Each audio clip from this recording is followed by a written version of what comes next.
Ang muling pagbuo ni Bunso Migs Malino ng kanyang sarili, buong detalye alamin.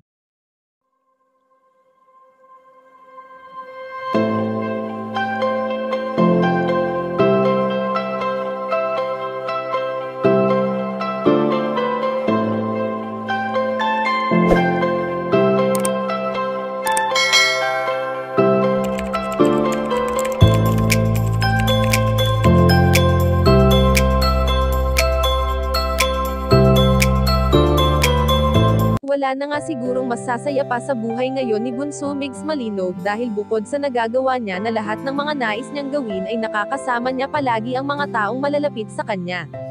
Simula noon at magpasa hanggang ngayon nga ay never siyang iniwan ng kanyang buong pamilya na siyang nakatulong upang kahit papaano ay malibang siya at hindi nito lubos na alalahanin ang mga bagay na noon ay nakasanayan niya ng gawin kasama ang kanyang minamahal na si Cutie Mahal.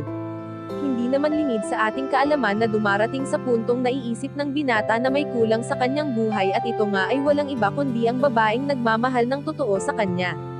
Sa ilang taon na nagsama sila noon ng yumaong si Cutie Mahal, ay alam naman natin na tunay ang kanilang pagmamahal sa isa't isa, at sa kasamaang palad ay hindi na natin muling makikita pa ang masasayang videos nila na talagang marami ang napapasaya. Samantala ayon sa aming impormasyon na nakalap na handa na muling buuin ni Bunso Migs Malino ang kanyang sarili, dahil na rin sa biglaang pagkasira nito noong iniwan siya ng kanyang prinsesa. Kung ano ang ipinapakita sa atin ngayon ng binata ay totoo at hindi ito nagpapakitang tao lamang, dahil masaya na siya sa kung anong mayroon siya kasama ang buong pamilya Malino na siyang bumubuo sa puso ni Bunso Migs Malino.